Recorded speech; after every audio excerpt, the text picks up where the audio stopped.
was one of those where were you moments, a bit like the Kennedy moment, and just about everyone in this room, I imagine anyway, knows exactly what they were doing. Firstly, when de Klerk made that speech in Parliament, and then subsequently a few days later, Nelson Mandela and Winnie walked out of Victor Verster prison, out of the gates, and into what we now know is a period of intense negotiations that led to elections in 1994 and a new South Africa.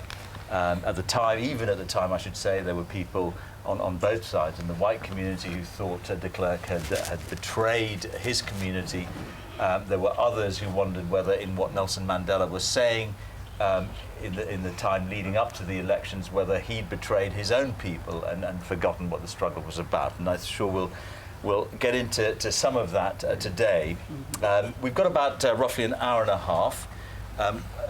We won't have any speeches from the panel, but I will ask our guests just to say a little bit, a kind of 2-minute or even 1-minute take on what they think about the question before us today.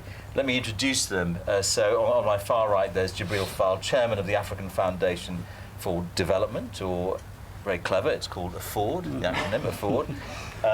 Next to him is Alec Russell, a world news editor of the Financial Times and author, more importantly as far as we're concerned actually, is of the book After Mandela, The Battle for the Soul of South Africa, which I think probably encapsulates what we're about today. John Battersby over there is the UK country manager of the International Marketing Council of South Africa and co-author of Nelson Mandela, A Life in Photographs. And finally, Patrick Smith, editor of Africa Confidential. So those are our speakers today. As I say, we'll start off here. We've between us thought of some areas that we want to just touch on, and then I'll open it out. I suspect that'll take about 10-15 minutes, something like that, and then we'll open it out to questions. When you do start asking questions, just tell us who you are. If you represent anyone, tell us that too. Okay, John, the question before us, on this, the anniversary tomorrow actually of the release of Nelson Mandela, we want to look at South Africa today and discuss how it compares with the hopes and dreams of 20 years ago, in a nutshell. You want us to say a little bit about what we were, who we are and what we were doing at that stage? Okay, I've been a journalist most of my life, except for the last 5 or 6 years when I've turned to a bit of late life advocacy, doing advocacy work on South Africa in the UK with a government agency.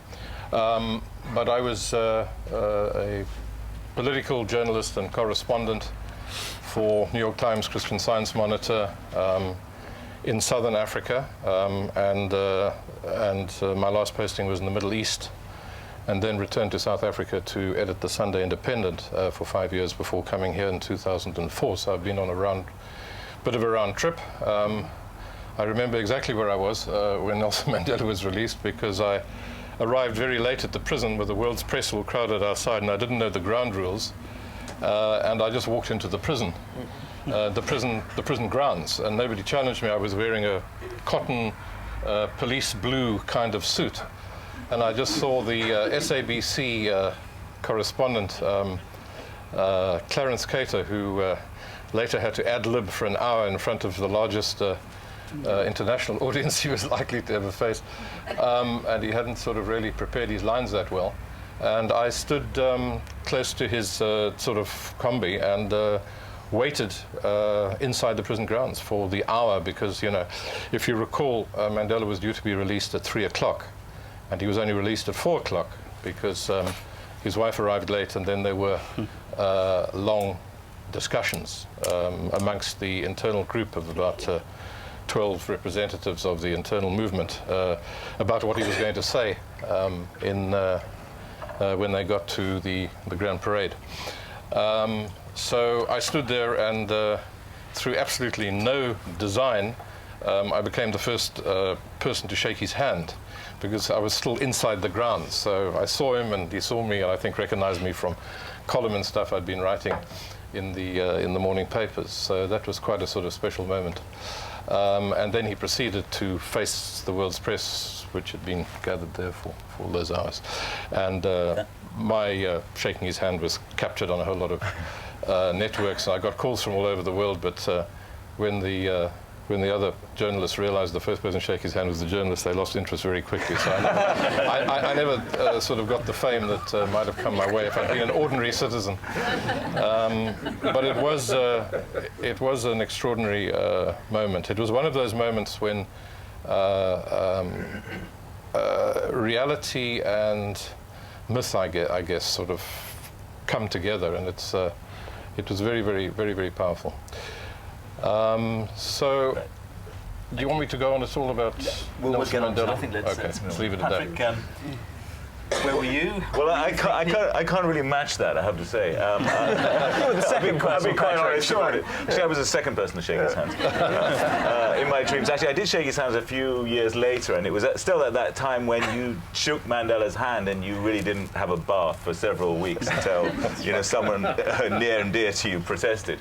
But no, I was actually watching it on, boringly enough, on television with a young journalist from Soweto who was over in Britain working with me on the then publication I was working on, and he was funded by one of the South African sort of Defence and Aid Fund scholarships, and his gig was to travel around Britain, Europe on internships, and what was quite remarkable was he'd done an internship on the Weekly Mail in South Africa. We watched it together, and he explained the meaning of it and went on BBC and all the rest of it, which was great.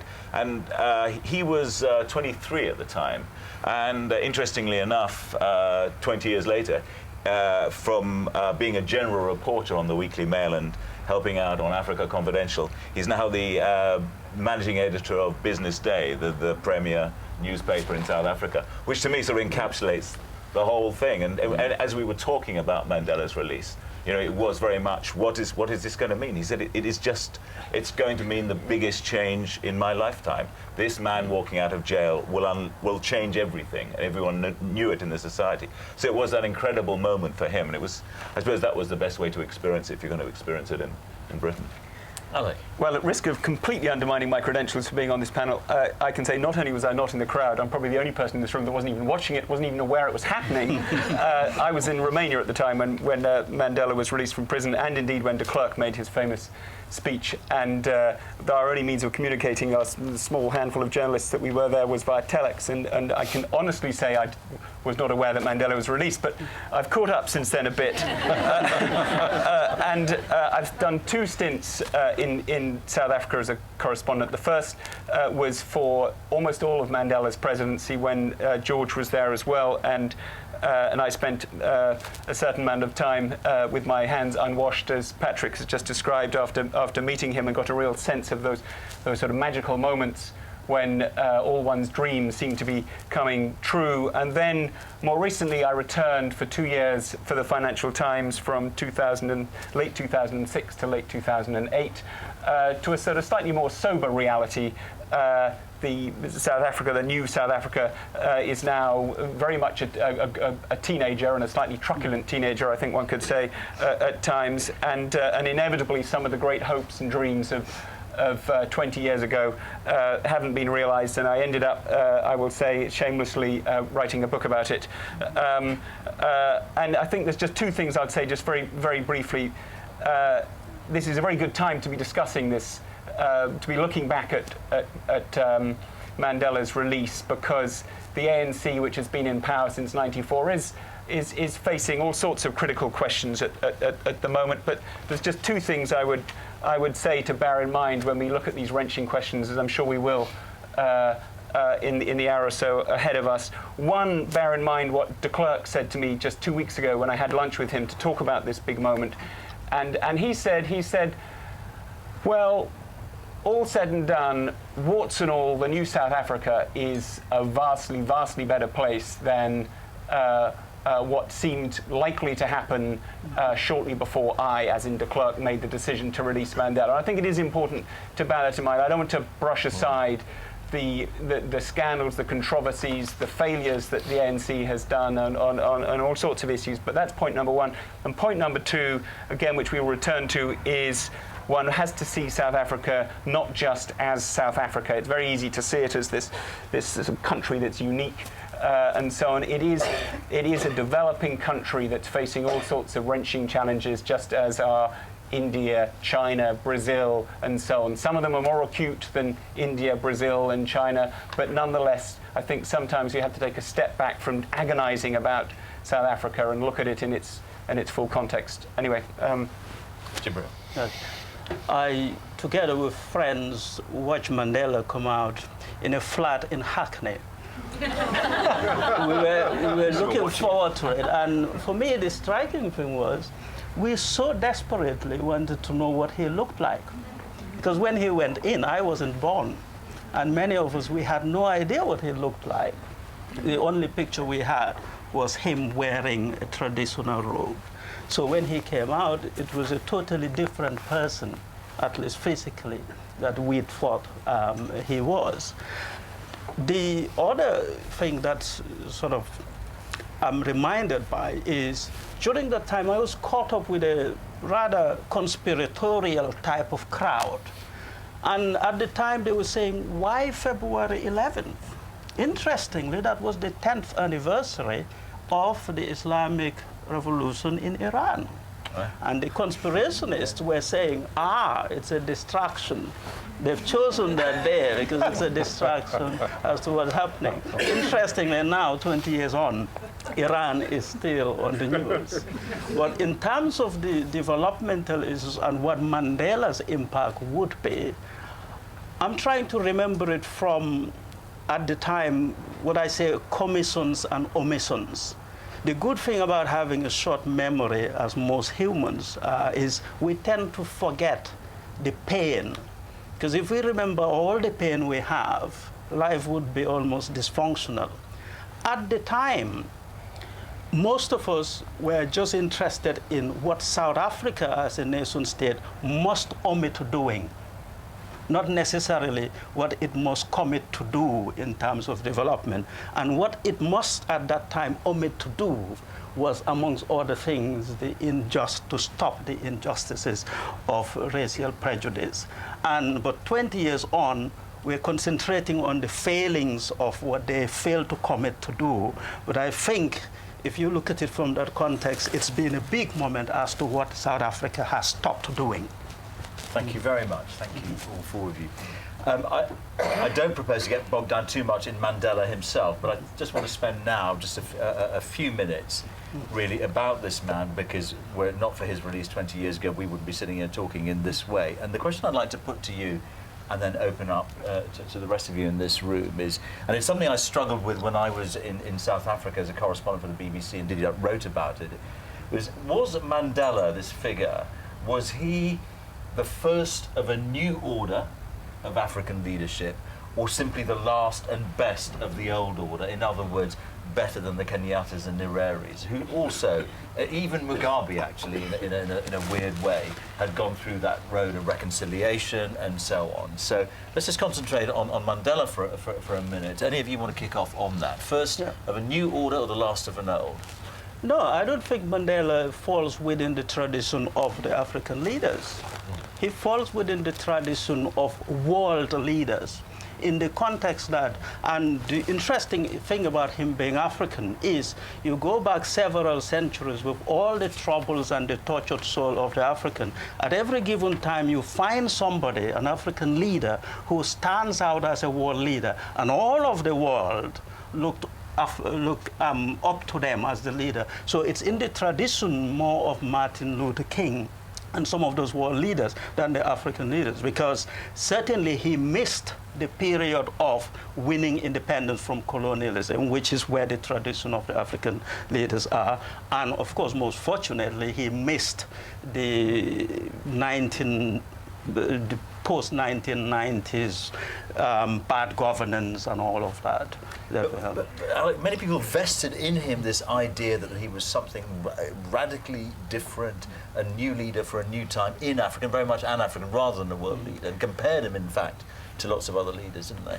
George, if you were my university professor, I think you'd probably give me a sort of C for what I'm about to say, because I'm going to hedge it completely. And I'm going to say that he was both the last and the first. He was the first of a new order in as much as he decided he'd step down after just one term, and that was a hugely important decision to make, because actually a lot of South Africans would have loved him to go on. I don't know, John, whether you would agree, would have loved him to go on in power. And indeed, there are some now who still say to me, God, if Madiba had stayed in power, wouldn't life have been better? So he set a terrific example by staying in office for one term and stepping down. But while that was part of a sort of hoped for new order of statesmanship, nonetheless, he is the last of not just African liberation leaders, of the world's liberation leaders. You can think of Nehru, you can think of others. These people in whom the world invests great hopes, and in whom that particular country's people invest great hopes. And that's who Mandela was. And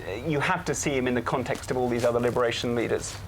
John, you talked about all of this being a really juxtaposition of myth versus reality. Did the reality live up to the myth, the thing that we'd all been kind of wondering, what was this man going to be like?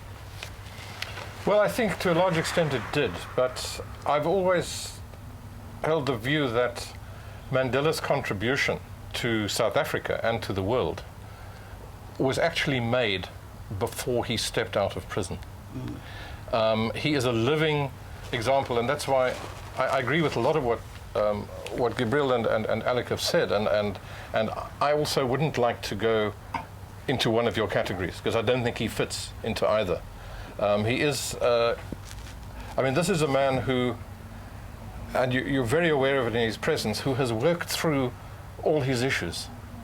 A lot of the issues that we have not yet worked through, and will spend a lot of our lives working through, Mandela has worked through. He had a lot of time. He's got a lot of other, as a result, he made a lot of sacrifices, and he had his problems with his family and all of that. But as an example of leadership by example, this is what I've done, this is what I believe in, and then acting it out, where I think he lived up to the myth, was that he lived reconciliation. You know, he made a point.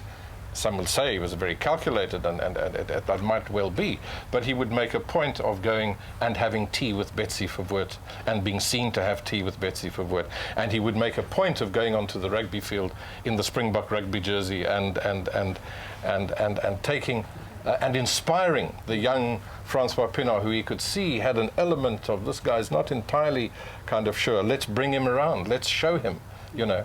And he's got a fantastic connection with youth, with well, right from children, but also with youth, where he will inspire every young person that he meets. You know, if they take a book for him to sign, he will say, "Dear Anna," as he did to my daughter one day, "you will be a great leader one day." You know, and it's kind of trite at one level, but it actually really does inspire people. When Mandela says that to you, you know, so I think he is a really unique human being. I mean, there's a wonderful exchange that took place, which was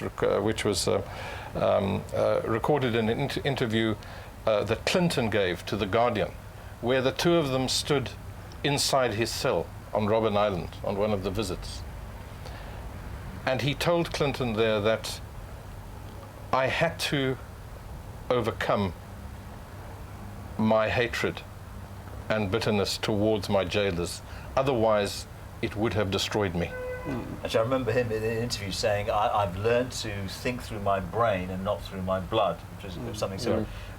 Patrick, John mentions reconciliation and the tea with Betsy Verwoerd, the wearing Pienaar's vest and so on. But I equally, at that time, I remember a cartoon by Zapiro who showed a Mandela bending over literally backwards and through his legs, in other words, you know, kind of appeasing the white minority. And I wonder if you could talk a little bit about that, about reconciliation and who benefited most of all. Because I can remember it was mostly a lot of white people towards the end of his 5 years stay kept saying, oh, what are we going to do when Madiba goes, as if he'd been sent to save them and not the black people. Yeah, I mean, you really used to feel that in South Africa in those early days. After his election in '94, you'd listen to the sort of the talk radio, and there'd be these fulsome tributes to Mandela and the ANC, which had been stigmatized as Margaret Thatcher did here, as a terrorist organization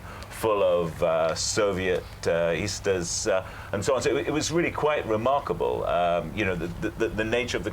And I think at the same time, yes, the traditional supporters of the ANC were concerned. There's no doubt about it, and I think it became quite difficult. I mean, also particularly the overtures to the Afrikaner community. A lot of people who didn't know South Africa couldn't really understand that, and indeed the English-speaking white liberals in South Africa always get quite cross about that. They couldn't see the point of it. They think they were the people who somehow paid their dues, obviously far less than the likes of Mandela and Kathrada and so on. But they feel that somehow they were entitled to their place in the sun, but they were pushed back. Not just behind the sort of the newly enfranchised Africans, but behind the Afrikaners too, and they couldn't really understand the mechanics of that, and hence the meeting with Verwoerd and so on.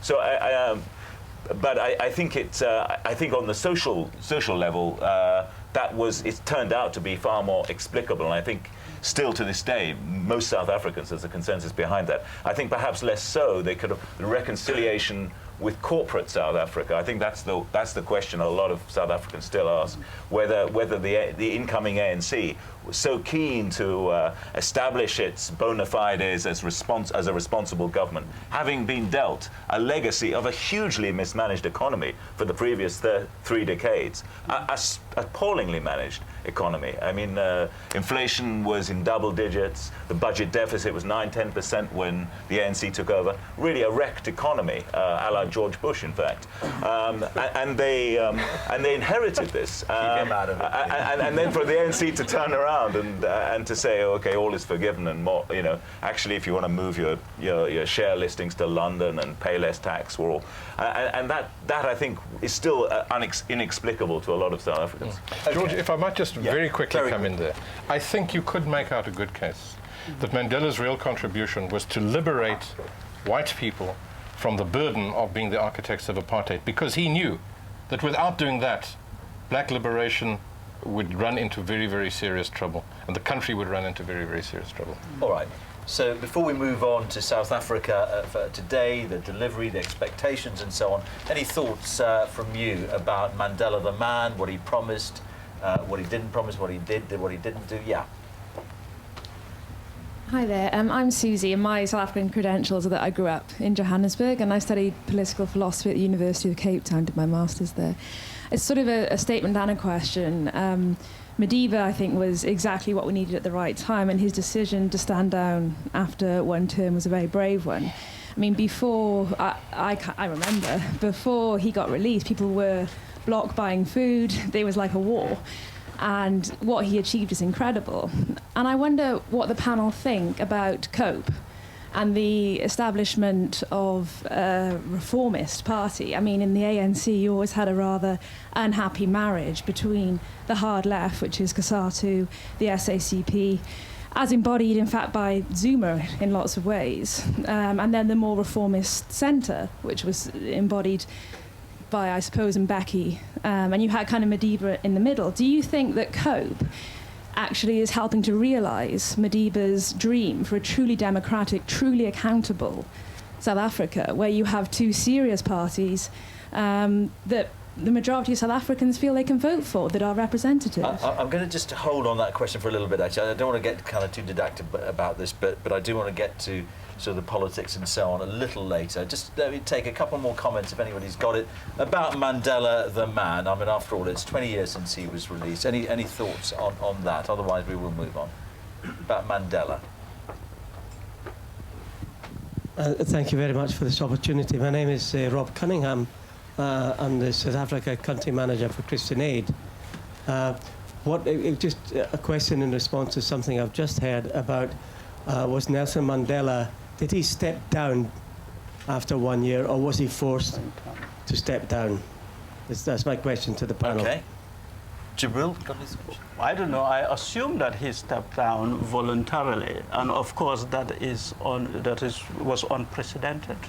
No, he made very clear he was stepping down after one term, and to a certain extent it would have been much simpler for the ANC if he decided to stay on a bit longer, because of course you then end up with this bitter succession struggle that briefly took place between Thabo Mbeki, who did succeed him, and Cyril Ramaphosa, who we were led to believe wanted to succeed him, and then the ANC would have been spared that for a bit longer, but still ultimately you'd have had to have come up with a successor. No, I don't think there's any doubt that he wanted to step down.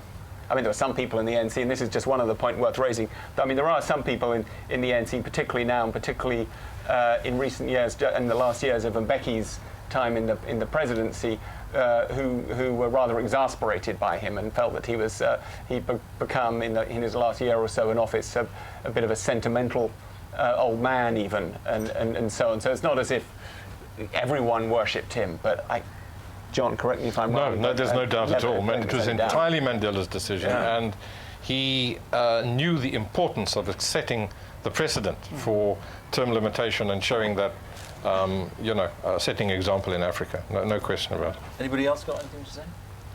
Can I just ask Patrick, because there were people around at the time in his 5 years as president who said actually what Mandela did was, with this towering moral authority, with this force of personality, it made you feel like there wasn't a problem, when in fact, but he wasn't actually addressing the problems. You know, his cabinet wasn't sitting down and talking about delivery, talking about rich versus poor, the gaps and so on.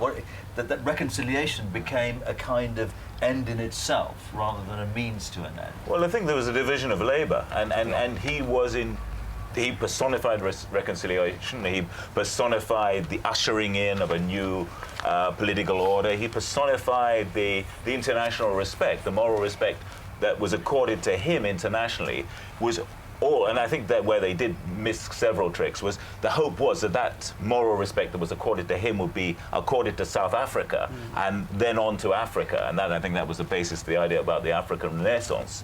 And he spent obviously so much time within the country. I think in terms of foreign policy, South Africa made a lot of bad decisions on foreign policy in those early years when they had a fantastic moral authority. And then perhaps maybe overreached themselves in terms of getting in the Middle East and so on. You talk about moral authority, but I think some of us can remember Mandela sitting there with Mobutu on one side and Kabila on the other. On the other, and talking about these as sons of Africa. You know, I mean, it was reconciliation taken to almost extreme and absurd lengths. And so I just wonder to what extent, I mean, do we have a judgment here today about whether he actually even tried to deal with, he certainly tried to deal with the racial legacy. I think we all agree on that. But the economic legacy. Well, he didn't. No, I think that was the other bit. The division of labour was that Mbeki and Manuel and de Klerk and got to grips with virtually a paralysed economy, and they turned that around, and he wasn't part of that at all. I mean, that wasn't his brief, and I mean, if I'm just butting, because I was, as George was covering his presidency at the time. I mean, I think it's a little bit unfair to suggest that he was only focused on reconciliation and that the government was just twiddling its thumbs and wasn't really doing anything. There was a huge amount of attention being focused on the challenge. I think almost more interesting is the fact that Mandela, through who he is and the sort of president he was, allowed us all, and I'll say this even as a correspondent who was meant to be sort of fearsomely objective and just dealing with the issue as it was rather than living out a dream, allowed many people looking in on South Africa to somehow believe that the fairy tale was true and that the problems weren't really there because you had this magical figure who was just so amazing, and it meant that the hangover when he left power just was all the more acute, and suddenly these awful challenges were out there when they'd been there before, and the government had been sort of trying to deal with them. But it made it. I mean, the risk of speaking on behalf of Thabo Mbeki, who had ultimately a fairly controversial tenure. I mean, it did make it an appallingly difficult act to follow, because Mbeki wasn't a living saint, and he was confronting the same problems, and everyone had slightly put the problems on the back burner. But, this reconciliation. Anyway. Because there were these kind of apocryphal stories at the time of Mandela picking up the phone and calling some businessmen or other, they were mostly men, and saying, there's a school here that needs doing or something else. And I just wondered whether that in a way became his kind of approach to kind of, that by force of personality he could persuade people to do good rather than change and reform a system that was inherently corrupt, certainly in terms of what it delivered for black people. What I would say, George, is Mandela could not have survived 27 years in prison without having skill to deal with nasty people. That is his forte. And without any doubt, this is the same man who described the Spice Girls as her heroes. So see, he has that flippancy as well.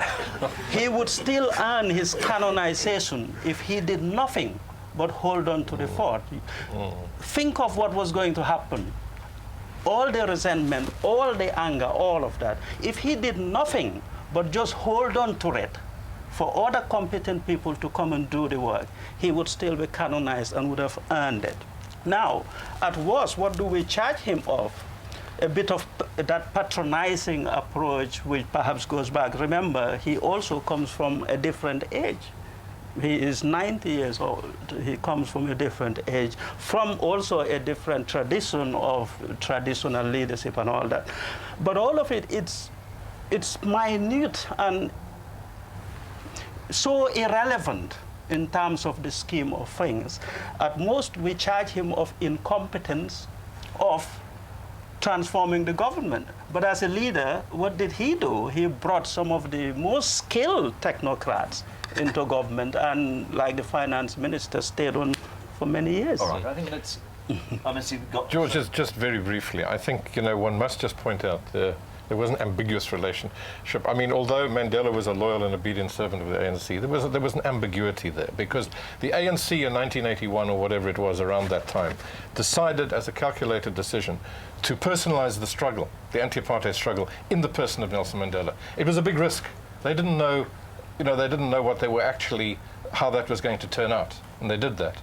And it turned out very well, but it also at times lent to resentment that all the other elements that had contributed towards getting rid of apartheid, the internal movement, the international community, and all the others were kind of eclipsed, and everything was personalized in Mandela. So I just wanted to kind of highlight that sort of ambiguity that has always been there. But unless anyone's got anything to say on kind of Mandela the man, I think we'll leave it at that thought from Jibril, which is that if all he did and all he wanted to do was to reconcile a country that was on the verge of war, that in itself would have been achievement enough to get him into the history book. So let's move on now to what were the expectations in 1994. Well, let's move on to the elections. The ANC is in charge. Mandela is president. What were the expectations? What needed to be done? What kind of country was it that he inherited, Alec?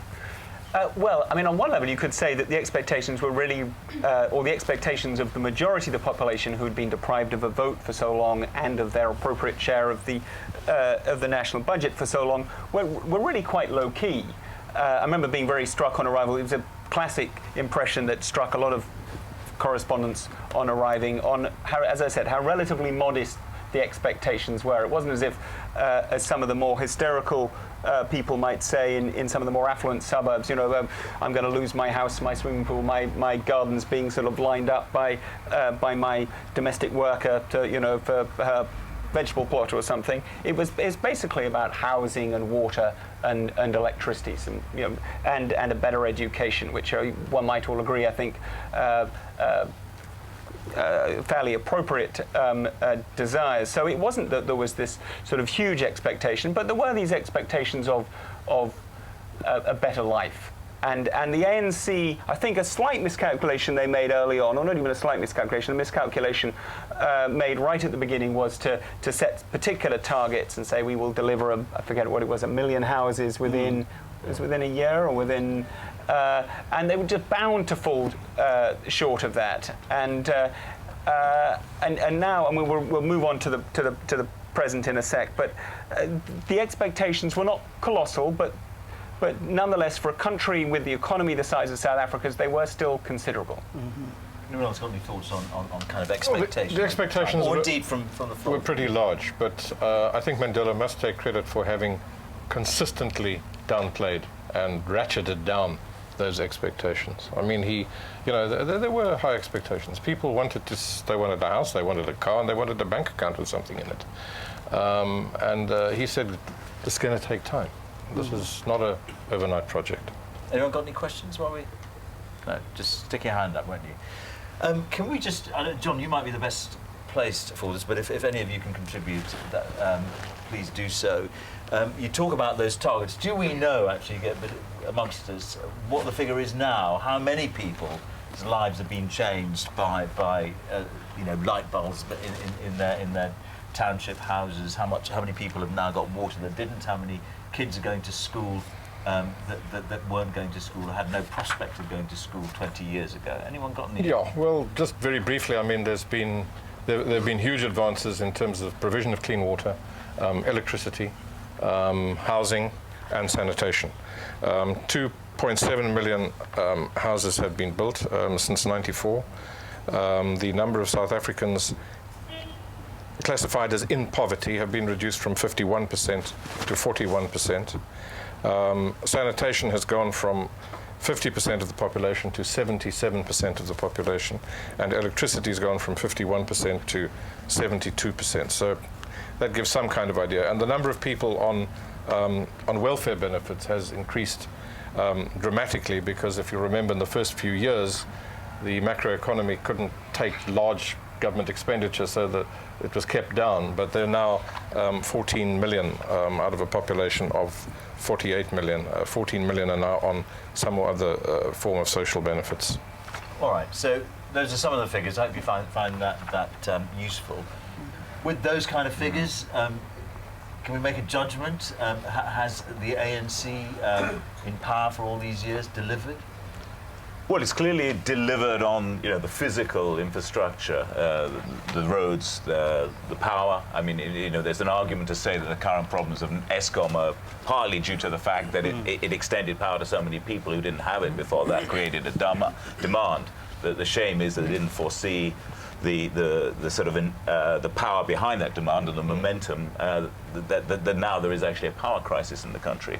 I think on that side of things there have been more achievements. On the other side, the side of economic policy, I think it's much more debatable. Yes, they, as we said earlier, they had this appalling inheritance, and they followed the neoliberal line. And stabilized the economy quite against expectations, and retained market confidence. They kept the budget deficit. Well, they pushed the budget deficit down from about 10% down to 2%. I think it's now around. It's now gone up to 3%, where the U.S. deficit and the deficit in this country is 11. The U.S. deficit is around 10. So to give you a marker in terms of macroeconomic stability, yes. What that hasn't turned into, unfortunately, is what people were looking for, most jobs. And last year, despite that fiscal stimulus, a million jobs disappeared out of the system, aggravating an already very high unemployment rate of 30+%.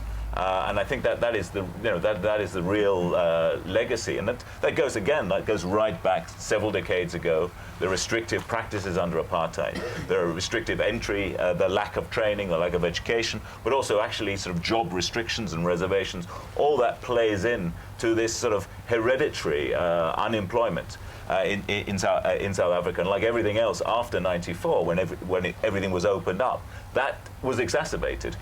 Don't we know part of the answer, though, to that question? Has that delivery that Johnson's been talking about enough? I mean, we've seen riots. There have been delivery riots. I have to say, I think a sort of slightly more sober note needs to be injected here. There is a reason that Jacob Zuma has recently appointed a special official in his office to be in charge of delivery. And that is because it's not just an impression that delivery hasn't been as good as it should have been. It hasn't been as good as it should have been.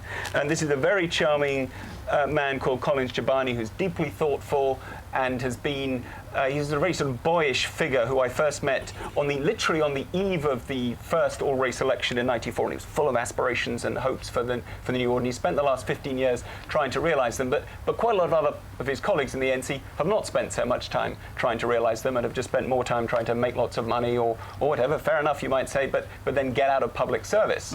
And Collins Jabani is now sitting in the presidency, and I sat down with him about 2 weeks ago, and he was talking about all these issues. And he was under no illusions, actually, that the ANC had not done nearly enough. And a very refreshing candour, and this is a good point about Zuma's presidency. There are a number of controversies about his presidency, but one of the things that he has done, Zuma, and some of his leading officials, is admit that the ANC hasn't done enough in delivery. And I'm going to quote a couple of things here. A very prominent leading South African businesswoman called Wendy Luhabe, who said a year or so ago, talking about education, I'm a product of Bantu education. This was the notorious education under apartheid, which basically set up in the sort of formalized, I think, in the 60s, wasn't it? That decided that black South Africans didn't really need much of a maths education or a science education. And she says, I'm a product of Bantu education, and when I look back, it really seems much better than what education appears to be today. Well, it's a pretty chilling indictment of education, because it's now 15 years into the new order, so yes, the apartheid legacy is appalling, but nonetheless, the ANC has been in power for 15 years. So I just think we have to bear in mind that the ANC, as people in the ANC themselves admit, has not been as good at delivery as it could have been. Got any thoughts on if delivery, as you say, as not been as efficient, there hasn't been enough of it, as you say, Alex. It begs a question, doesn't it? Is that because, as Patrick, you seem to be inferring, that it's because the wrong policies were there, or is it, Jibril, because the ANC has been incompetent, that the ANC has been corrupt? I don't think it's incompetence. They have demonstrated their competence in making the economy work, and from that, derive from it the resources to do some of the social development. Certainly, there has been significant levels of corruption in the country, and that it not only is it bad, but it looks very, very bad, because those are the sorts of things that one was hoping, the things you saw in other African countries that you didn't see in South Africa. Is the extent of the corruption so institutional and fundamental that it's wrecking the economic movement? I don't think so. I don't think it is that bad. So if you then take the last 5 years or so, in terms of the economic performance, it's not worse than some of the best economies in the world. So it's quite a difficult one in that people are living through it, and the base from which it started was quite low. But if you want to compare it, say, which most Africans from a development point of view would want to see South Africa economically be more like the so-called tiger economies, in terms of how many people have they lifted out of poverty, I think South Africa has bit more. Alec, you were nodding furiously when Jibril was saying that corruption isn't institutional, it's still peripheral. Yeah, I wouldn't say it's necessarily peripheral, but I agree with you entirely that it's not institutional. And I think, well, there's been this the most notorious case was this arms deal, which implicated a number of senior officials, and indeed on a slight tangential level, President Zuma himself.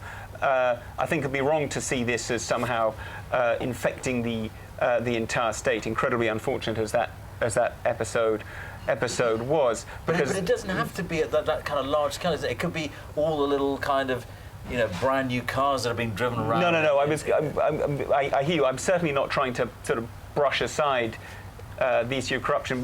One thing I just want to speak about is this issue of competence. I agree with you on the national level, but I think there is a problem of competence, and that's on the provincial and local level. There are just very, very few competent provincial and local government officials. I've travelled around many of the nooks and crannies of South Africa in recent years, speaking to local government officials, hearing, and they're just not very good, and they're not, these great ideas, sometimes hopeless ideas, but some great ideas coming down from on high, and they're just, by and large, in lots of small places, they're not being implemented particularly well, and that, I think, is where there's the problem of competence and delivery. And finally, I mean, there are, my boyish young delivery man, Colin Jabani, is aware of this, but how do you change it?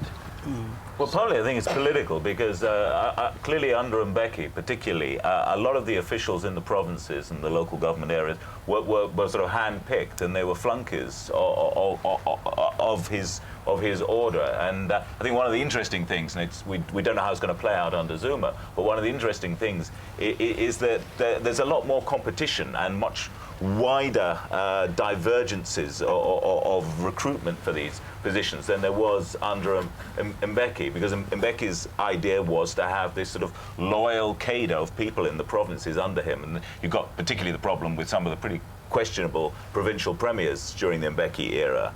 I think there is some hope in that area where now you see a return to people trying to compete at least on ability, which you saw a diminution of that under Mbeki. Anyone got any? Yeah. Deva Punasamy.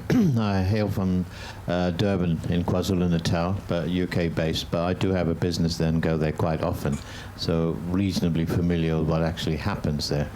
What we must not forget is South Africa only had independence in '94, and the expectation in the outside world is so great. And you look at the UK as an example. Our first piece of democracy was in Magna Carta, and they've only been around since '94. And I do think the world expects far more from South Africa than it can actually deliver. Now, one of the problems I find, as I said, I go there reasonably often, is when we're talking about, it's either corruption or non-delivery or whatever. Can you hold it a bit closer? It's the experience. We must remember that a government came in '94. It had the RDP document, nobody's referred to so far. It was a highly ambitious... Sorry, the what document? The RDP, the Reconstruction and Development Plan. It was a highly ambitious document, the million homes that you talked about, yet there wasn't either the experience or the infrastructure behind that to actually deliver that in the timescales that were allocated. And there was a general lack of experience in all the departments. Whether it was Home Affairs, immigration is one of the big issues. That because of the lack of Buthelezi being very stern as Home Minister, we had such a large influx of people coming into South Africa. You're talking about 30% unemployment. How much has that been caused by people coming in from South Africa and the South Africans having difficulty? You hear them on a daily basis tell you that. So it's we must give him a bit of time, and I think under Jacob Zuma we'll actually see that, because he's very much a people's politician. Mandela, well, we spent a fair bit of time talking about Mandela. He was more an international figure. Zuma is much more a localized figure. The locals can relate to him much better, and you only have to look at the balanced cabinet that he appointed. A lot of people were totally surprised by that. He had diehard Afrikaners in the government with him, and I do see a bright future now, under his helm. Can I just come back to you? When you say the world expects too much and we must give South Africa more time, I'm slightly worried by that argument. It's as if every country in Africa, because we're talking about Africa at the moment, starts afresh, that there is no collective history, there is no collective learning. And I don't know if that's right, actually. South Africa had the history, and the ANC, because it lived in exile in places like Zambia, which completely cocked it up, it had that history to go by. So it's not really fair to come and say, give them time, let them make their mistakes. Actually, other countries in Africa have made the mistakes for them. Jibril. Yeah. No, I agree entirely. You have to take the collective history in context, because some of the brilliant performance on the economy is not based from naught, because they inherited something. So the inheritance is important. But one of the points made about unemployment is quite linked to foreign policy in South Africa. And from an Africanist point of view, I think there has been major failure there. One of the perhaps saddest things was to see black South Africans out there attacking black African migrants. Now, this is particularly difficult because during apartheid, all of Africa, including the wretched and the nasty nations, everyone gave South Africa a helping hand, and South Africans were everywhere. Now, the argument now, it is in terms of where it sits in economic performance, it is middle-income country, so it's difficult. It exhibits the characteristics of a developed nation and the characteristics of a developing nation. So the argument of all the crime is caused by these bloody foreigners, all the unemployment is the bloody foreigners, that's a sort of developed nation argument. It's the same thing that we hear from the UK here.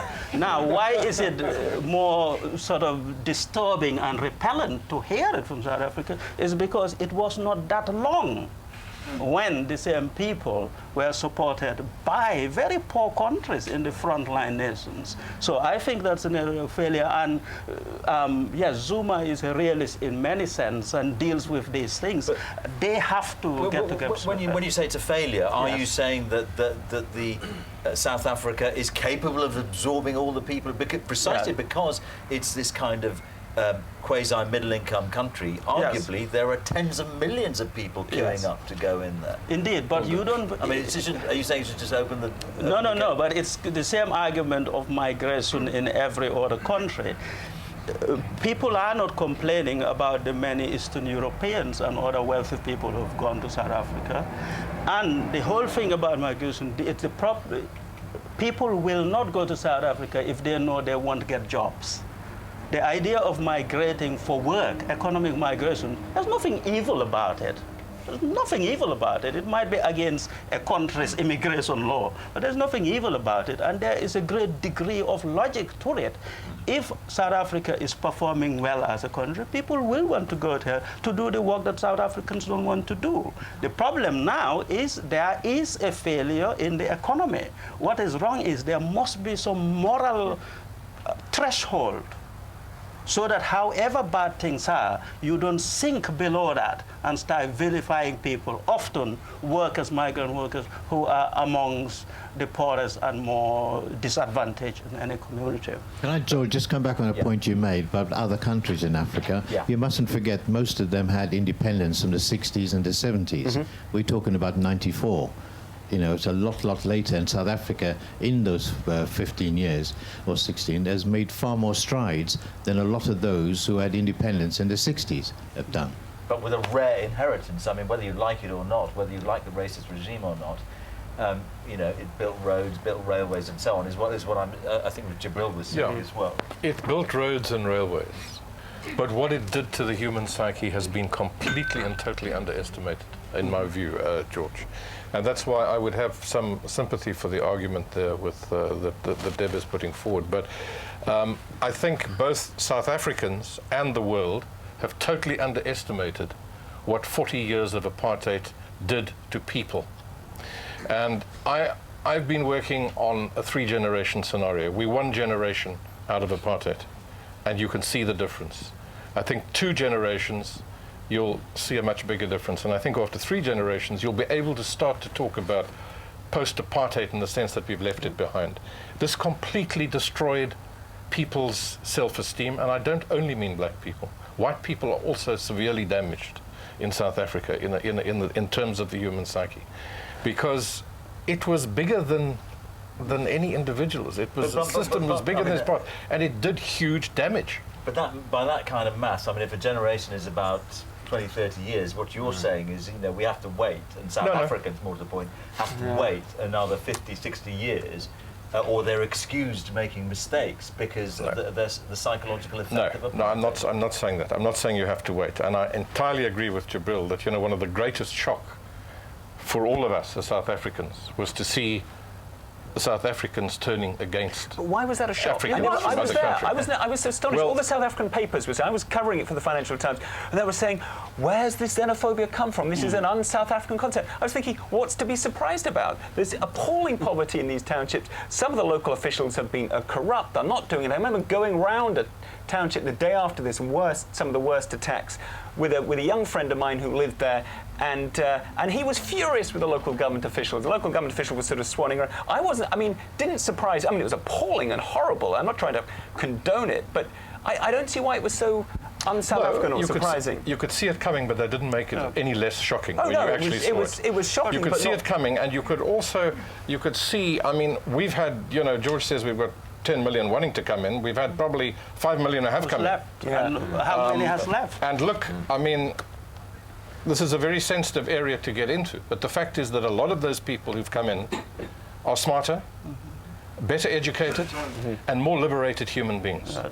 Yeah. And that poses a threat to people, and that's what I'm talking about, the psyche. The psyche takes time to come round. They see these people they see them as a threat because of the mindset that was instituted during the apartheid era. I mean, that Bantu education we spoke about earlier was designed to make people feel inferior. It was designed to make them believe that they were labor units, not normal human beings. You can't underestimate that stuff, and that's why I think that this. But one has to say that the leadership has been as responsible and done all it can to try and turn this thing around. Do you think the so? xenophobia thing. Do you think? Because I thought it was pretty amazing how quickly, how long it took the leadership to react. I mean, how long? It was 2-3 weeks. It was before, weeks. Yeah, it was a week or so. Yeah. Initially, yeah. I mean, I thought it was a pretty poor show. Certainly to come on and condemn the initial it. response was pretty hopeless. laggardly. Okay, all right, yeah, so. Thank you. It's Rob Cunningham from Christiania again. Hello. Thank you. I think the xenophobic attacks in May 2008 were appalling. But something I think that has gone largely unrecognised and unreported was that it was not just restricted exclusively to people from outside the borders of South Africa. There were people from northern Sotos, people from Venda, the north of the country, were also attacked because they didn't speak Zulu. Now, my thinking, to get off the xenophobic, but it's related to the future of South Africa, is, and I pick up signs in my visits, does the panel think that there are possible ethnic tensions coming to the surface within South Africa, particularly since Mbeki was Xhosa and Zuma is now Zulu? But just to make the point that it just was not against external people coming into the country. South Africans were attacked and died as well. Thank you. Interesting question. Ethnic tensions. I mean, the whole constitution, is it 9 official languages, cultures of equal value, and so on. Is that going to work at any sign, Patrick? In your travels, do you think that there's an ethnic dimension to any of this? I mean, it's certainly bubbling up. I mean, a friend from a Sotho friend said to me, he said, "Well, it's now we're playing the numbers game." But I think in terms of how, I mean, meaning that he wants Lesotho to be incorporated into South Africa to boost the number of his, fellow linguists. Yeah, I mean, I think that those games are being played very much in terms of resources, and it's a sort of, I say, more a regionalization game, if you like. I mean. Zuma, I mean, we were talking yesterday about Zuma's polygamy and, how it's very much centered on KwaZulu-Natal and so on, the traditions. There's this sort of part of this it is part of the post-apartheid sort of cultural reawakening, and it's something. It's very, very difficult for the government to intervene, because if they clamp it down, they're saying, well, you're repressing culture. It's incredibly difficult. I'd say two things. I mean, one. Jacob Zuma is a proud Zulu. He's very happy to assert his cultural roots, and he played on it quite cleverly politically when his political fortunes were at a very low ebb, and he played up his Zulu roots, and he played the Zulu nationalist card, and it helped his support base. But but actually, once his fortunes were rising, his supporters far transcended KwaZulu-Natal, his home origin, his home region, which is an important thing to note, and that while in the countdown to the big final showdown between Jacob Zuma and Thabo Mbeki to be effectively the president of South Africa, while there was this sense floating around that Mbeki would fall back on the Xhosa heartland and Zuma would have the KwaZulu heartland. In fact, Zuma won quite a lot of support in Mbeki's heartland, and also I remember going to Zuma rallies in the far, far north of South Africa, and the people saying, "We worship this man, we love this man." And these are the people, if you really want to get into sort of ethnic history and so on, whose grandparents and great-grandparents had been massacred by the Zulus. Yeah. So they had no particular reason in their family tradition to think incredibly warmly about a Zulu leader. So to answer the question, is your sense then that there is no ethnic dimension creeping into the politics of South Africa? Well, I don't know whether creeping in or not, but I mean, I think it's always been daft to suggest that there's no ethnic dimension at all. That this lovely ANC idea that somehow the tribe had died and there just wasn't an issue. It's just just a fairy tale. But the thing is, South Africa is one of the societies undeniably in Africa that has an industrial base, and therefore, according to social theory, has an industrial working class and enables political organizations to be based on class interests and ideological organization rather than ethnic ones. And I think that's still, in the sort of debates you see about left and right in South Africa and the influence of the Communist Party and COSATU and the corporations and all the rest of it, political debate in South Africa is overwhelmingly framed in those elements. You don't say, we can't let the Sotho take the presidency. The fact that Seswell was one of the most active supporters of Zuma to get the presidency sort of speaks volumes. So I think that's. Did you want to say something? Yes, I think potential ethnic tension is real in the political situation in South Africa, and all of the politicians must recognize this and be vigilant for the negative elements to it, because just as class binds, there is no doubt whatever that ethnicity binds, and in very strong ways. Now, there are positive and negative elements to it. This reminds me of the political cultural discussions in the 1970s about negritude with Senghor and all that. And Wole Soyinka, who was a critic of it, reminded us that the tiger is proud and strong and proud of its strength, but does not go around talking about its tegritude. So why do Negroes go around about their negritude? So this brings us to the argument that linkages, it's all opportunistic and beneficial. So it would, if it becomes beneficial for a politician in South Africa to win power by appealing to genuine ethnic links, I would say it is prudent to assume that they will. Yeah, I think. And do you think that's what Zuma did? I'm not sure whether he has, because his support had. I think he did initially, though. But it had one of the trials and so on. I think he played up. He spoke only in Zulu in his trial for rape, which indeed. But all of that is about just when is it right to argue about your tegritude or your negritude or your Zulu thing. And of course, I don't think I can be rude to Zuma here. I suppose his polygamy perhaps have very little to do with being a Zulu. Get the microphone over there, thank you.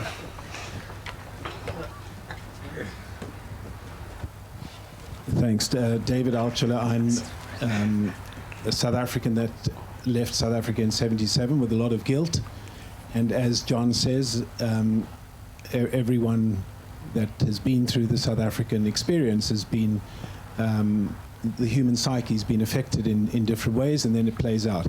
I'm involved, I head a children's charity, One-to-One Children's Fund, that's been very involved with AIDS in South Africa. And we're also involved in other parts of Africa. And what struck me in Rwanda was the mantra, we are one people. And we are not one, they're not one people. the past cannot be just glossed over, and there are underlying tensions, and ethnicity was certainly on the rise when I saw it, and in the same, and traumatized people have the potential to become perpetrators. Victims, we know from trauma theory, can become perpetrators. And to bring this back to the start of this discussion about Mandela's work and his legacy, Mandela was, yes, he worked towards nation building and reconciliation, and maybe that has been lost over the last number of years, and maybe it needs to still be on the agenda, so that we're not going to get into this new cycle, a potential cycle of violence, and maybe his legacy needs to live on in a more practical way. I'm interested you talk about victims becoming perpetrators, because even, what was it, 15 years ago or 10 years ago when I was in South Africa, you could see in the press people trying to explain some of the violence that attended crime in that way, and I never accepted it actually as an excuse. It became a kind of excuse. So not only would you go into somebody's house and take everything they've got, but you'd rape all the women there and might kill one of the pets or something. I mean, these things happened. Doesn't that worry you, to sort of suggest that somehow if you've been a victim at some point, then it's understandable if you become a perpetrator? Well, it's what might happen unless you intervene, and unless you educate and allow the trauma of the past to come out in different ways. Isn't that why we have the Truth and Reconciliation Commission and so on? Yes, but that was that was over a relatively short period of time. And what's happened since then? It's yes, okay, we've dealt with it, gone. Now let's get on. Well, we haven't dealt with it. That's what I'm saying. So it hasn't. Can you have a kind of rolling Truth and Reconciliation process? Can you really do that? Or do you decide at some point, actually, we've got to leave this and move on to something? I think we have left the Truth and Reconciliation Commission We've left the commission behind. What he's suggesting is that process. Yeah, but that continues. That's why I talk about the 3 generations. Yeah. You're not going to get over this in 1 or 2. It's going to carry through, and it's a continual process. But the Truth and Reconciliation Commission, traumatic as it was for a lot of South Africans, particularly the victims who had to relive the suffering they'd been through, I think is a fantastically important thing, a foundation on which to have built that longer-term reconciliation. Germany's never had that. Yeah, but you've also got, when you talk about crime, I mean, as people tend to in South Africa, you've got to remember that over 90% of the crimes are committed the violent crimes committed within the townships, on people that live in the townships. Yeah. So, we're not talking about some great sort of, Well, how does that make it any better? Well, it doesn't make it any better, but it just puts it in a bit of perspective. You're sort of saying, well, there's this. Well, I wasn't making a racial point, actually. I wasn't making a racial point. I mean, I can remember doing stories spending victims of perpetrators. And some of the child abuse that goes on in the townships. I mean, it's horrendous stuff. And there were people saying these men have been emasculated by apartheid and so on, and that's why it's going on. I find that a very, very troubling way to look at crime. What I would suggest is this: you need to have a very pluralist approach to the subtle checks and balances in sort of emerging nation states. To a great extent, South Africa is. In the developed nation states, these have been formalized and it's ongoing. Whereas in South Africa, you had a one-off Truth and Reconciliation Committee or process. That in some way need to be ongoing, because it allows for these things to be aired, to be dealt with. And it's not formal. And the tricky thing with these communities and societies is because some of the traditional ways of doing it are dying or are dead, and the formal institutions of doing it are not fully developed. So you need to have a pluralist approach of doing all of these things together. And if we then come back, I don't want to return it to the argument of the immigration and all that, but then if you looked at, for example, poor people in the community seeing other poor people coming to take their jobs, there's nothing that says that means then you wage war against them. If you kept another parallel discourse going on generosity, on all these moral arguments. Can I just ask, were you suggesting, and I don't know how recently you've been in South Africa, were you was a point you were making that you believe ethnicity is there and it's going to be a part of the political process. No, was that your judgment? I'm just suggesting that the potential is there, okay.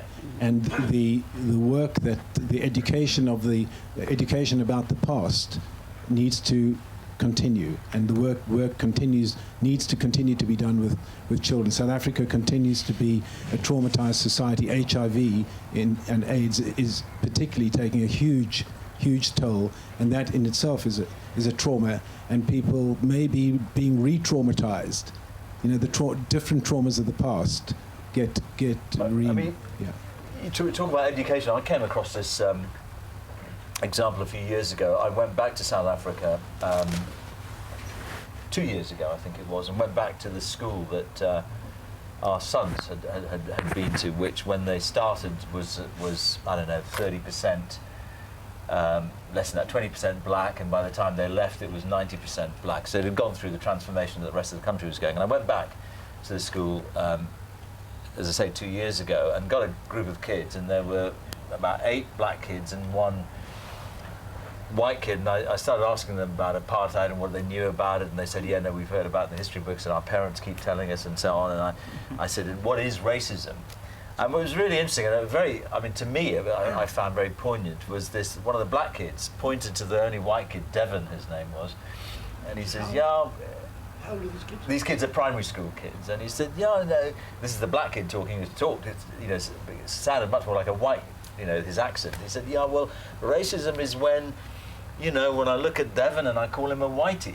And I just thought that was interesting, that in that school, racism, they'd cottoned on. The whole definition of racism was completely the opposite of what it might have been before. 10, so they're the born free, part of the born free generation. No, that is I agree with John, that is the grounds for hope, but I'm not sure that the way forward is to invest huge amounts of time, wonderful as this might be if it could come to pass, in a rolling reconciliation process. I think on crime it's just much more straightforward.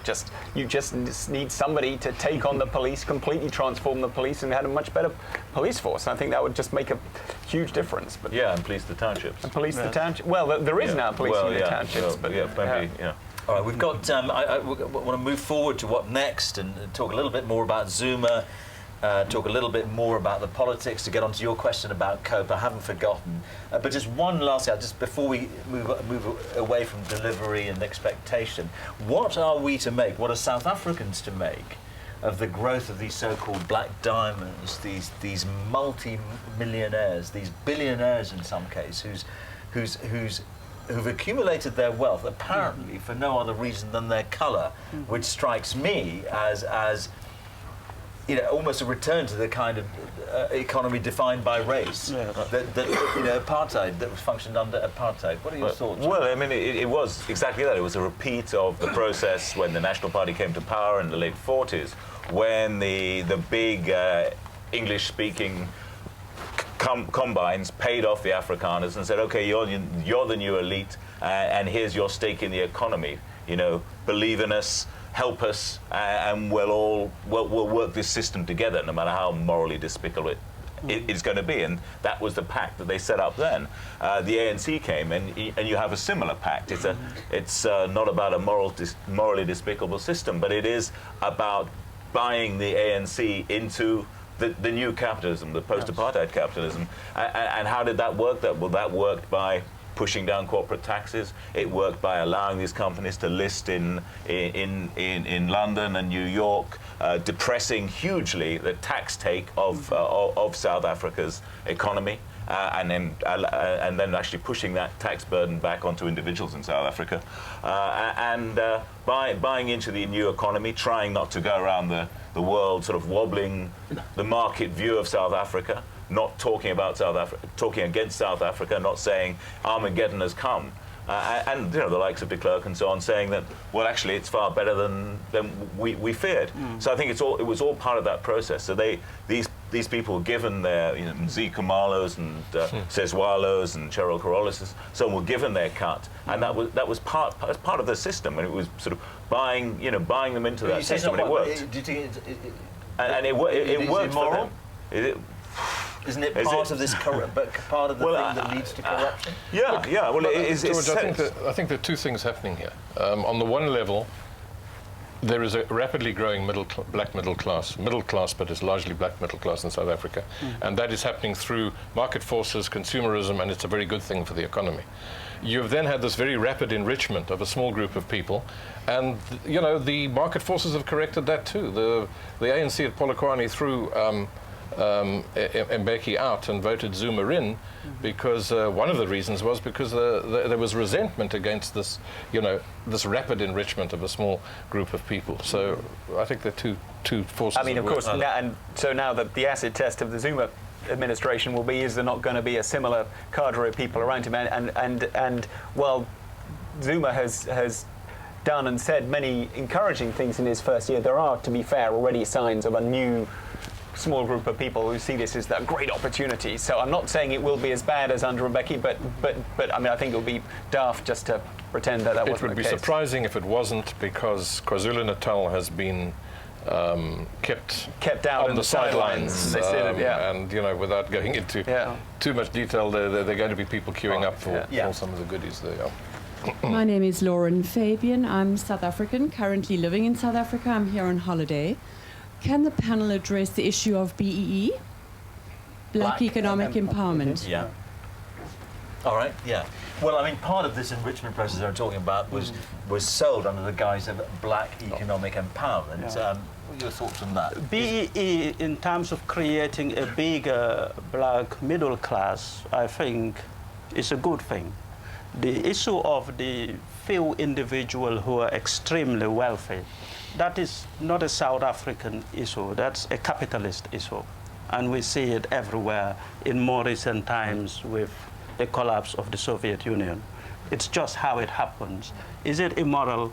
Having too much money is immoral on that basis. It's where you give, by virtue of someone's colour, a helping hand to hundreds of millions of dollars. It is by virtue of someone's... It was a political bribe, though, wasn't it? But I mean, it's a bit like when Yeltsin divvied up the Soviet state. He didn't give it to his political enemies. He gave it to the people he thought were going to be loyal to him and build up. And I think that's really what happened in South Africa. The corporates said, you've got to give this out to our political mates if you want us to protect your corporate interests. But also, it was clearly incredibly important after 1994, when the political transition had happened, that there was a rapid sign of some form of economic transition. And so this is really what was initially at stake. It was to show that that some share of the economy, which had traditionally been almost entirely run and controlled by white South Africans, was handed over to black control. And so it was initially, it was done in a pretty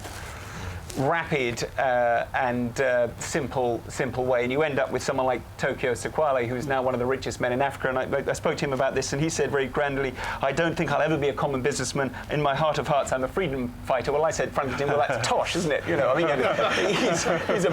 he's a billionaire. He's not really now a freedom fighter. I mean, he was a very noble freedom fighter. But it was important that this happened fast, and I'd also buy into the argument of people like Cyril Ramaphosa that it was important that rapidly there were one or two role models. There were some prominent black businessmen as role models. What kind of role model is it when you make your money not like Bill Gates inventing some software that hundreds of millions of people around the world want, but by being a role model because you're black? No, I know. That is the but. Just briefly, I mean, the huge problem now is that the lesson that has been imbibed by a lot of people is that it's just incredibly simple to make. You've just got to find the right deal. And again, another anecdote, the charming ANC sort of juniorish member I know who spends his whole time trying to get into the union buildings to get a cut of deals. I mean, he's wonderfully sort of open about it, but that is not how to run and form a business, and it's not the way to form a black middle class. Now, there are other examples that are great examples of black middle class running their own businesses and setting them up and so on, but the real problem with BE is that it hasn't encouraged an entrepreneurial spirit, and I think that's what's at stake. Do you want to add anything? No? Thank you. I would just say that the policy has been distorted. If you look at the policy of Black Economic Empowerment, it's not only about ownership. All the focus has gone on to ownership, but in fact it's about procurement, it's about training, the 20%, 20%, 20%. And I think what people in Polokwane also try to do is to make sure that it comes back to being what it was supposed to be, and then you get a more broad-based rather than, the rapid enrichment. Okay, I'm going to leave that sort of broad area of delivery and so on now and move on to the present and what we can expect in the next, next 20 years, I suppose. And let's, since I see your hand up, was it Susie? Since I see your hand up, let's look at the politics of South Africa right now. How healthy, what's our verdict on this country where the same party has dominated for so long, where there is no effective opposition, and what do we make, therefore? Any one of you want to step in? Let's start with you, John, of COPE, which is what your original question was. What does that represent? A good thing, bad thing? Is it going to work? Well, I think we've all been saying for a long time what South Africa really needs to get a balance in its politics is to have a strong and credible black opposition. The Democratic Alliance, I think, is an effective opposition in its own way, but it's kind of still a bit trapped by its history. And is still predominantly white. But they asked the right questions in Parliament. COPE was therefore a potentially very exciting development. I mean, here was a breakaway of, significant black leaders who drew whatever it was, percentage of the vote was quite significant, 9%, I forget now exactly what. And one thought, here is a moment in history. We will look back and see that this was the beginning of the end of the sort of hegemony of the ANC being such a largely dominant party. But I've never bought the argument because you have a largely dominant party, it's not a democracy. Of course, it's still a multi-party democracy. It's just that it works in a particular way, and the ruling party, when it's so strong, is hugely powerful, as we saw with the final eventual removal of President Mbeki. When the party decided he had to go, but then it was the same with Blair and the Labour Party, so it's not that different. Will COPE be, will COPE survive the passage of time? Personally, I don't think it will. I think it happened too quickly. By the time of the election, it didn't really have a clearly defined policy, and it looked too much like the sort of rebound party. A lot of the leaders were too closely identified with the former president, and therefore I think it was a little bit sort of too good to be true. But the crack has happened, and that you cannot reverse. And hopefully one will see a move towards, a more normalized kind of political alignment in the future. And COPE will be the seed of something. It might join up with some of the existing parties, and you might well get, we've had 2 presidencies now which have dealt with the alliance issue, the alliance being the alliance between the ANC and the Communist Party and the trade unions in very different ways. Mbeki tried to marginalize them and demonize them. It didn't work. Zuma has brought them all into the tent, and very, very, very good luck to him on that one. I mean, I think it's very interesting being a member of the cabinet at the moment. It's like it's like Middle Eastern politics. You have to have trade-offs and sort of bargainings on everything. But maybe that's not a bad thing. It's like a coalition. It's like a coalition government. So everybody's actually having a say there. And it certainly makes it quite exciting because one doesn't quite know, this debate that's been going on around nationalization, for instance. So there we go. Let's get some other views and any of your views too. Does COPE represent, do you think, a significant crack in this monolithic approach to South African politics? Well, I think it's certainly the start of a process, and it's going to be really interesting. You've got now a situation where the leading opponent in the government of nationalisation is the South African Communist Party. You have the ANC Youth League, which is pushing for nationalising the mines, and then up comes the South African Communist Party saying, no, it's inappropriate for South Africa. So politics are getting pretty hard to predict at the moment in South Africa. But I'd say there are some parallels. And few, but there are some with what happened in Zimbabwe. And I think the COPE and the sort of the gradual emergence of an opposition, a credible opposition party in Zimbabwe, you could see COPE coming up that way and trying to use their trade union base. But at the moment, I think in South Africa, what's really interesting is it's really difficult to know how it's going to play out, whether the next schism in the ANC is going to be from the left or from the right. COPE was sort of from the right, and what was presaged was this leftist government. But I think anyone who looks at it ideologically would say that Zuma is a fairly conservative, is extremely culturally conservative, everyone knows that, but actually ideologically he's very conservative. His background is security and intelligence. He's not a radical. He doesn't talk about socialism, let alone communism, or even nationalization. He's extremely pragmatic and I'd say quite right-wing. So it may be the next schism is from the left. I think Cope will just disappear. I think that some of the senior Cope figures on the opposition benches will, in the years to come, there'll be, Zuma and his colleagues will say, "Come on, comrade, come and support the democratic revolution. We need you. What are you doing?" And it was a prime. And while it presages something possibly in the 20, 30 years' time, I think Cope itself will probably dwindle away, and the real political.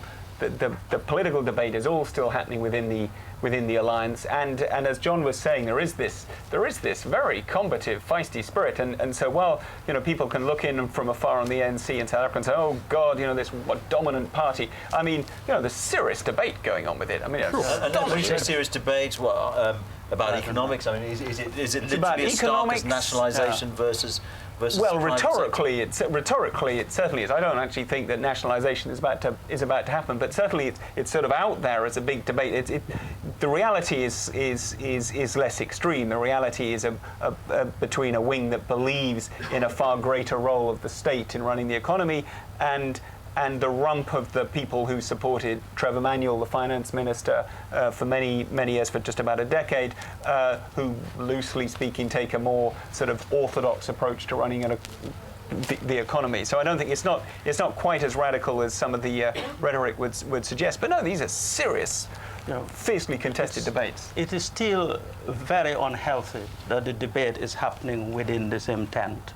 And again, from an African political point of view, that is very, very unhealthy, because it is very reminiscent of some of the very good arguments that people like Nyerere had for a one-party state. Everybody loved him. The whole country, everybody loved him and voted for him genuinely. They liked him, and the people who didn't like him and were in opposition were effectively in limbo. So he said, "Come in, one-party state, we'll do it."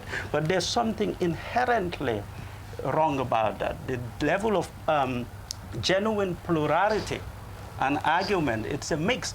I'm not in for a total adversarial system, but you need, especially for the conservative cultures that run within South Africa, you need a greater degree of refined adversarial politics outside of the ANC. What is it that's missing in South Africa at the moment that makes it so hard, I mean, for organisations like COPE to break in? I think it's ideology, because COPE is a rebound. Effectively, that's how it feels. Now, I think the potential is, if amongst their right-wing thinking, it's more right than left, if they can then develop an ideology. And again, you have the younger generation who have not been caught up within the ANC family. Remember, ANC is perhaps the oldest political party in Africa, so it's a very old institution. But if you get the new people coming by concepts and principles and policies linked to COPE, then I think there is a chance that it would be a credible... Doesn't it go back to where we started? 1994, it's the luster of liberation, isn't it? I mean, for the time being, the liberation is still just an astonishingly potent word, and so if you're going around as a candidate for COPE and you're standing against someone for the ANC, it's going to be very, very hard, because even though some of the ANC's record is a bit tatty, you can still wrap yourself in the flag of liberation. And look how long, take it out of Africa, look how long Congress Party was in power in India. This luster will continue. Or in Japan. Or in Japan, or the Mexico. Yeah, the PRI in Mexico. So you think the alliance will hold together all that time? I think the alliance will still just about hold together in a messy and increasingly messy way. Not as long as the PRI was in power in Mexico. Why did they fight to get Mbeki out? They fought to control the ANC. That was what it was all about. I just got my little list of things that I want to quickly get through. I mean, we started off talking about Mandela. Was he new? Was he different? And so on. Zuma. Alec? Is he a return to kind of the big man of African politics and all the baggage that goes with it? No. He's certainly not that. I mean, the big man, for those of you that don't know the term, is a slightly sort of caricature, cartoonish way of describing some of these awful independence leaders, by and large independence leaders who beggared their countries and so on and rode roughshod over opposition. He's certainly not that. He's a much. I mean, I spent quite a lot of time in his company in between 2006 to 2008 because he wasn't then in power and he was quite happy. Strangely, you might think, spending time with journalists. I went to his birthday party, and he, he's an amazingly open, engaging man. And this is one of the reasons that he was so successful in undermining Mbeki, because Mbeki was not. Mbeki was more of a closed figure, as many of you will know. I think the overarching point that one has to bear in mind is that while a lot of South Africans, and this spans the races, felt something of relief when he took power because he was different from Mbeki, and Mbeki had been in power for a long time. So there's a slight risk that the pendulum sort of lurches too far in the other direction. I think, he's a fantastic man. I mean, he's not a fantastic man. I mean, many of his friends will tell you he's not a fantastic man. He's a very flawed man. So you have to see him for what he is. Zuma, South Africa under Zuma, what's your sense of it? Well, I feel because he's such a, he's a conservative pragmatist, and because he's that, I think it's going to be very difficult for him to kind of coordinate this ideological debate within the government. So as John said, everything is a balance at the moment.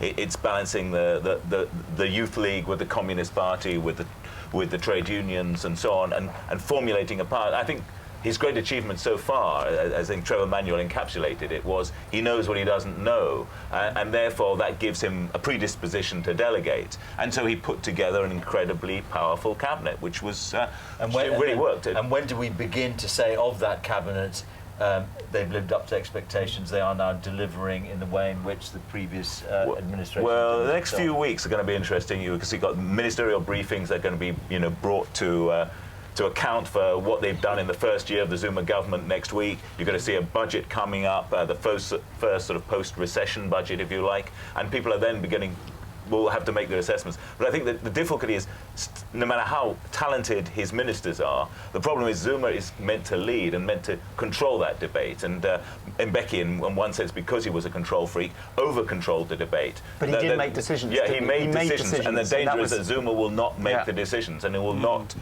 You will not get a government with a line. And I think that's quite a risk. Good. I've kind of got through most of what I wanted to talk. Yeah, sir. Question here. Have we got a microphone? On strictly economic issues, what do the panel feel China will play in the future of South Africa? Will it retain a capitalism, or will it force it to move out of that?